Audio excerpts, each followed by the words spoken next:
नशे में चूर दरिंदों के आगे जिंदगी हार गई। पढ़ाई में होशियार अंकिता ने 2020 में 88% अंकों के साथ 12वीं में टॉप किया। इसके बाद होटल मैनेजमेंट कोर्स पूरा किया। बीते 28 अगस्त को उसने ऋषिकेश के वनतारा रिजॉर्ट में नौकरी करना शुरू किया, लेकिन उसे क्या पता था कि जहां काम कर वह परिवार के सपनों को पूरा करना चाह रही है, उसी रिजॉर्ट का मालिक उसकी ज़िंदगी छीन लेगा।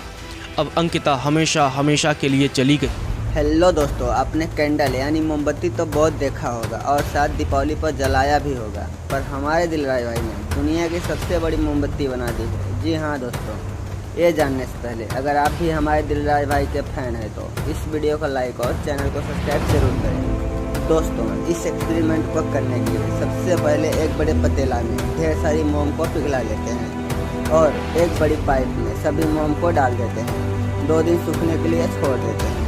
उसके बाद क्या हुआ आप खुद ही देख लीजिए।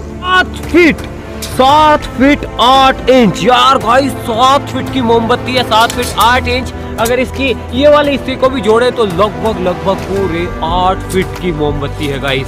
अब आप सोच रहे इसको जलाएंगे तब कितना मजा आएगा। ऑलराइट गाइस, तो चलो अब इसे जलाते हैं। लाओ सीढ़ी लो, इसे जलाने के लिए मुझे भी सीढ़ी की जरूरत पड़ेगी।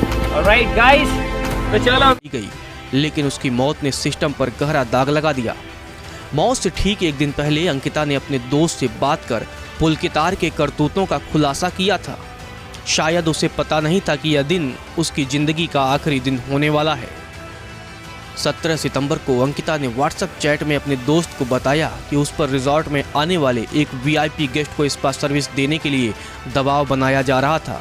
बदले में उसे 10,000 रुपये देने का लालच दिया गया। रिजॉर्ट मैनेजर ने अंकिता पर दबाव बनाया कि अगर उसने बात नहीं मानी तो उसे नौकरी से निकाल दिया जाएगा। अंकिता के इनकार करने के बाद 18 सितंबर को करीब 6 बजे पुलकितार सौरभ और अंकित के साथ अंकिता के कमरे में पहुंचा। तब अंकिता जोर जोर से रो रही थी और मदद के लिए चिल्ला रही थी। इसके बाद तीनों आरोपी बाइक से अंकिता को कहीं ले गए। जब वे वापस आए तो अंकिता उनके साथ नहीं थी। पुलिस ने सीसीटीवी खंगाला तो सच सामने आ गया, क्योंकि उस शाम रिजॉर्ट से 4 लोग बाहर गए थे, जबकि वापस 3 ही लोग लौटे। अंकिता से रोज बात करने वाले दोस्त की 18 सितंबर को जब बात नहीं हो पाई तो वह घबरा गया। उसने पुलकितार को फोन किया। पुलकित ने बताया कि अंकिता अपने कमरे में सो रही है। दूसरे दिन उसने पुलकित को फोन लगाया तो नंबर स्विच ऑफ आया। इसके बाद वह जम्मू से ऋषिकेश पहुंचा तो अंकिता से मुलाकात नहीं हो पाई। लापता होने से ठीक पहले 17 सितंबर की रात करीब 9:30 बजे अंकिता और उसके दोस्त के बीच व्हाट्सएप पर जो बातें हुई उसने कई राज खोल दिए हैं। इस रिजॉर्ट में बहुत इनसिक्योर फील होता है, मैं क्या बोलूं। अंकित मेरे पास आया और बोला कुछ बात करनी है, फिर मैं उसके साथ चली गई। कॉल करके बताओ क्या हुआ। नहीं, आवाज आएगी। चलो ऐसे ही मैसेज करके बताओ। उसने बोला कि सोमवार को वीआईपी गेस्ट आ रहे हैं तो उन्हें एक्स्ट्रा सर्विस चाहिए। मैंने कहा कि मैं क्या करूं, तो बोला कि तुम कह रही थी कि स्पा वगैरह करोगी। मैंने बोला कि एक्स्ट्रा सर्विस की बात हुई थी, स्पा की बात कहाँ से आ गई। फिर वह बोला कि गवारों वाली हरकतें मत करो, गेस्ट देख रहे हैं। आपने स्पा के बारे में क्या बोला? अंकिता ने कहा कि मैंने ये नहीं कहा कि आप करो इसे।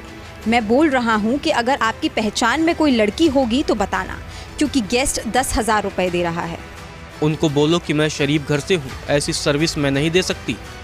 हाँ, बोला मैंने उसको कि मैं गरीब हूँ, तो तुमने क्या सोचा कि 10,000 के लिए बिक जाऊंगी?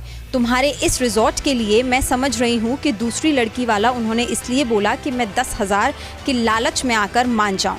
एक्स्ट्रा सर्विस मतलब सेक्सुअल रिलेशनशिप। हाँ पता है। आर्य ने सौरभ विष्ट को भी अपने रूम में बुलाया और करीब 1 घंटे तक बातचीत की। अंकित ये बात करने के बाद बोला सर को मत बताना, लेकिन मुझे पता है कि आर्य को सब पता है।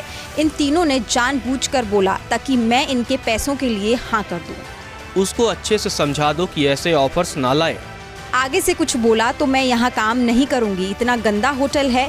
रिजॉर्ट में एक आदमी था, उसने मुझे गले लगा लिया, उसने शराब पी रखी थी। मैंने उसे कुछ नहीं बोला। अंकित ने भी बोला कि कुछ मत बोलना वरना लड़ाई हो जाएगी। कौन है वो? इसका नंबर निकालो, मैं इससे पर्सनली मिलूंगा आकर।